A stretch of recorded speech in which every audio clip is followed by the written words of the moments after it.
What is up, y'all? We are back. My goodness, has it been some time since I jumped on here and talked to all of you. Things have just been crazy. A lot of moving parts, working on the business, learning, growing. But I want to talk today about what the building contractors exam looks like in the state of Florida. So once you get through all of the CamTech School of Construction, whether you decide to do that or not, I recommend it. A lot of the homework was very similar to the exam, so I focused heavily on just memorizing those homework questions, really being able to get a high grade on the practice quizzes that worked right into passing the exam. Now, the first thing you're going to think is probably like, okay, I've been doing construction for a long time, like this is not going to be a problem. It's nothing like what you see in the field. It's literally a hoop that you have to jump through in order to be eligible to get this license. So the first thing I did is I went through the business and finance exam. And that had a lot of depreciation on it, a lot of just random accounting stuff, really. Stuff that you're probably never going to deal with. You're going to just let your accountant deal with. So, but the cool thing about that exam was it was a little bit easier to kind of memorize what the answer was, because you'd look at the question and maybe you'd look at how the question was built and you're like, okay, they're asking me about depreciation, straight line depreciation, or whatever the subject might be. So then you can just refer back to how you do that process, or a lot of it was just knowing the terms, like what is this? And then if you know what that answer is, it was really easy to kind of work through. I thought it was going to be the most difficult, but it ended up being the easiest for me to kind of work through the exam. It wasn't the grade that I got the highest on. I got a 86 on the business and finance, but it was just easier to work through. Again, I focused heavily on the homework that was given to me through the CamTech School of Construction. I did go to the classes every weekend, but I'll be honest, I didn't retain a whole lot from the classes. It was important to go to them because there was a question or two that you remembered the answer from the course. Like, there was a question I literally did not know how to get to the answer, but I remembered the question and I remembered what the answer was. So that's all I needed to know. But if I didn't go to that class, I wouldn't have been able to identify that. So that was the business and finance exam. I think it was a 6-hour exam, no break.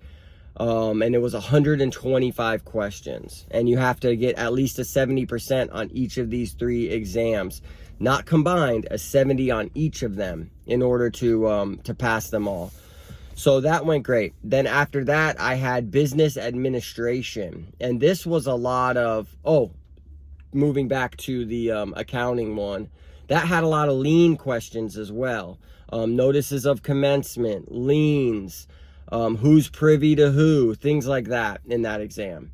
Then the business administration had a lot of lien questions, had a lot of AIA questions, which is like the relationships between the owner, the contractor, and the subcontractor. Those questions were on all 3 exams.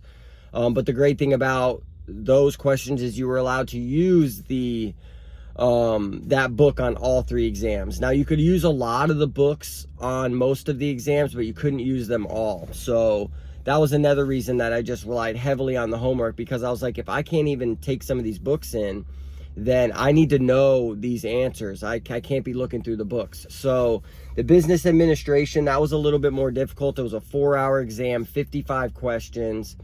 I didn't feel like I knew as many of the questions just off the top of my head, but I was able to work through the books. I spent the whole 4 hours looking through the books, and I probably ended up getting an extra 10 questions that I didn't know the answer to, or that I changed my answer after looking through the book and finding the correct answer. So it's important to use all the time that you have and really go through those books. And what I would do is I'd go through the questions, and it's cool because you can mark the ones that maybe you're not sure of or that you haven't answered, and then you can go back through them if you have more time.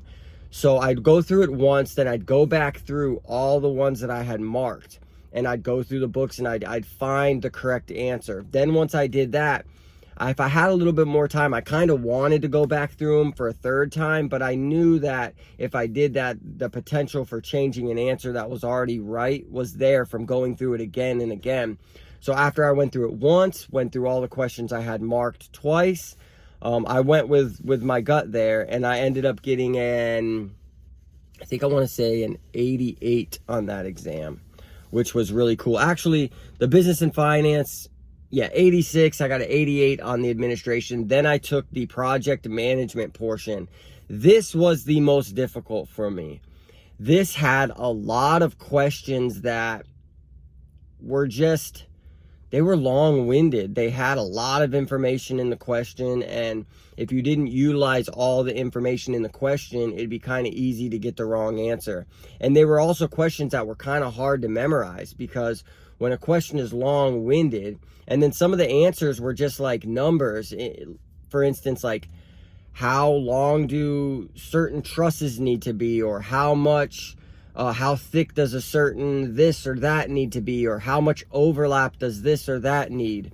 And it's kind of difficult to memorize those questions, because if it's just like a number or a measurement, it's kind of easy to confuse them with answers to the other questions. So it was really important to really understand the why behind these questions more than the other two exams.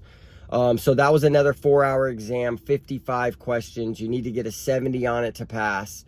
And I spent a lot of time going through the books on that one. I spent the entire 4 hours, probably, 2.5 of the 4 hours going through the book, because I had less questions on this that I was sure of were the right answers. So I really had to go back and make sure that I left no stone unturned, because I'd worked so hard to get to test day. I'd sacrificed so much that I absolutely did not want to leave, anything in the ring, so to speak. I wanted to leave it all out there. So I ended up getting I think maybe even like an 89 on that one. I know I got an 86, an 88, and an 89. In what order, I'm not sure. So I did wonderful on the exams, but it was a lot of sacrifice. Like, I didn't just go in there and take the course and go in there and take them. I did minimum 2 hours a day of studying every day for 8 weeks leading up to the exams. I sacrificed a whole lot, but it was definitely worth it. So passed all the exams. You think that that's the hard part. That's the easy part. Then you've got to do all these different things for the state. You gotta, get your fingerprints done, no problem. You need to get something notarized, because I paid another company to write up all the stuff to present to the state, because they do this all the time. They know what the state wants to hear. So I paid that extra money and got through all that stuff. Then you have to prove your experience, which is usually 4 years of experience in a supervisory position, for my license doing structural work, which would have been a little bit difficult for me because I only had about 1 to 2 years experience. But this is where finally that expensive, useless college degree came into, helped me out, because I had a bachelor's degree, it took away 3 years of experience. So all I had to prove was 1 year of experience, which I fortunately had. So we worked all that up, sent it to the state. I think it was last week, and they have like 30 days to make a decision. So we're still waiting on the decision, but quite the process to get this done in the state of Florida, but definitely worth it for my business and for my family. So wanted to share that a little bit with you. I'd love to hear any questions you have about it. I'd love to answer them. Like always, like this video so other people can find it. Leave me a comment of some things that you've done to further your licensing and grow your business and help your family. And like always, hit that subscribe button. I'll be coming back with a quick one to let you know what the state has decided, and then we'll go from there. Try to be more consistent. Just took a little bit of a break, getting caught up on everything, because all my focus was on the contractor's license. Then when that finished up, I had to focus on getting the business back going where it needed to go. And now we're back, baby. So love you all. Have a great day.